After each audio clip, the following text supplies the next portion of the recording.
A thread by Carlos Osuita. Let's show you how the press works.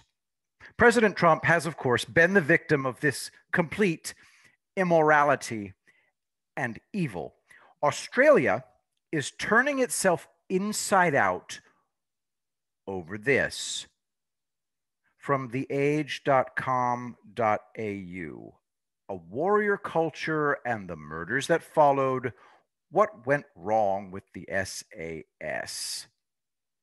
The Australian Special Air Service Regiment, officially abbreviated SASR but commonly called SAS, is one of the world's best commando and special operations units. It has over 700 personnel. Got that? Here's the problem. Quote, a rogue group of SAS soldiers, variously consisting of 4 to 5 men, executed multiple bound or defenseless prisoners to boost kill counts, a personal tally of Afghans shot dead with no regard for the laws of armed conflict. A small number of commandos and SAS soldiers executed prisoners, believing more senior soldiers had given tacit support for unlawful killings. End quote. Exactly like what's happened here in the US. The American police have 385 million contacts with the public per year.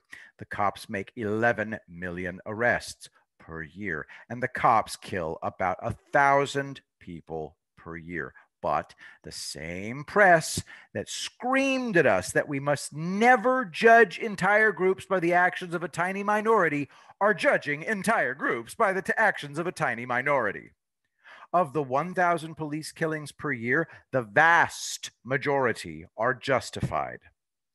They mostly consist of cops defending themselves.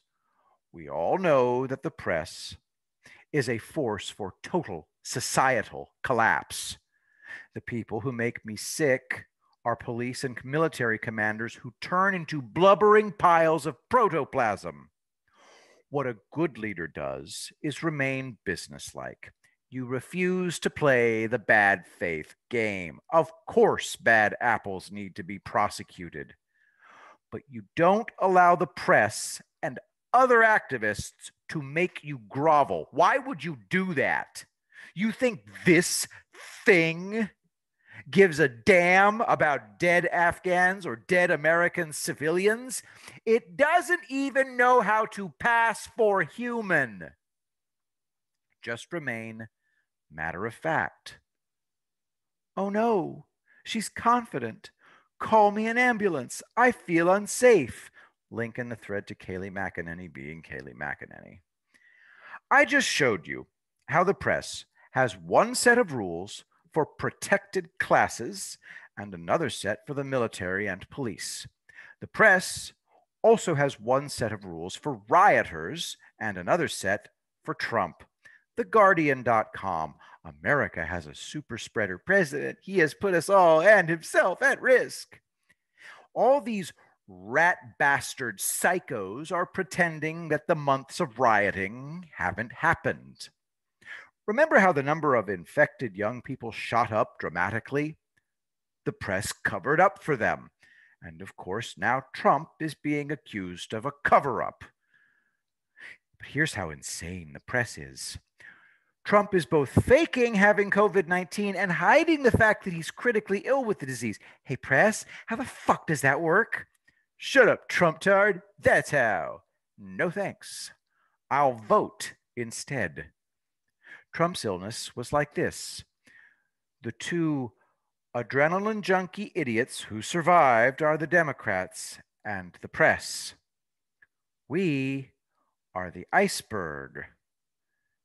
Link in the thread to iceberg flips upside down and hurls explorers into Arctic waters. The iceberg has flipped. When people slobber to you about super spreader events, just ask them how much social distancing was done at the riots and marches. Double standards must be shoved up exhaust pipes and then rammed further home with a broom handle. I didn't even read that Guardian article or the CNN article or the New York Times, Washington Post, Forbes, USA Today, or Reuters articles. Guess where the spread started? Capitol Hill. Democrat politicians don't take masks seriously. Biden wears a child's mask. It's so small that it yanks his ears forward. He looks like a demonic Keebler elf, or he's got ears for echolocation like a bat. You can't get swept up in their insanity. Democrats have lost it. They know they're done. But now they're going scorched earth. It used to be said that Huey P. Long, Democrat, was the only absolute dictator in American history. As Louisiana governor and then senator, he completely ignored all laws. He fired the entire state bureaucracy of Louisiana and gave the jobs to cronies who had paid him monthly dues. He gave the National Guard a shoot to kill order for brothels and gambling dens. He rigged the voting machines in the state legislature. When impeached, he bribed senators to acquit him, regardless of the evidence. When elected senator, Long remained governor and brought in the National Guard to prevent himself from being forcefully removed from office. Before leaving office as governor, Long passed 44 laws in 2 hours, or one every 3 minutes. He illegally presided over the legislature and had his goons physically prevent opposition votes. In Washington, Long gave speeches drunk out of his mind. At charity dinners, he stole other guests' plates of food. Long believed in massive wealth redistribution and a universal basic income. By creating a massive public pressure campaign, he forced FDR to make a sharp left turn. While senator, Long still served as Louisiana governor, appointing a seat warmer. He rammed through bills that gave him more power, and he legislated an illegal fine for newspapers that criticized him. He called it a lying tax. He also held the state hostage by withholding state and federal funds unless he was granted illegal absolute powers. Then Long decided that he wanted to be president. At this point, there was an armed uprising in Louisiana since Long had ordered the statewide police to report directly to him and nobody else. Long declared martial law, mobilized the National Guard, and outlawed any form of criticism. During this period, Long had secret legislation passed that created new law enforcement and taxation departments answerable only to him. He outlawed all newspapers except his own, outlawed all poll watchers except his own, and created a board of censors that controlled society. The mayor of New Orleans was stripped of all power, and Huey P. Long became absolute dictator of the state of Louisiana. On September 8, 1935, Huey Long presided over legislation to remove judges who opposed him. One of the judge's sons in law, Carl Weiss, MD, approached Long outside the Capitol building and shot him in the abdomen. Long's bodyguards shot Weiss 60 times. Long hailed a taxi and got himself to the hospital, but Weiss had got him in the intestines. The doctors were unable to stop the internal bleeding, and Long died 31 hours after he was shot. Political historians thought this could never happen again. Guess what?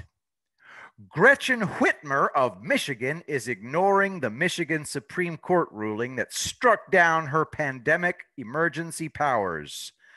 From bridgemi.com, Nestle won't enforce Michigan Governor Whitmer's COVID orders after court.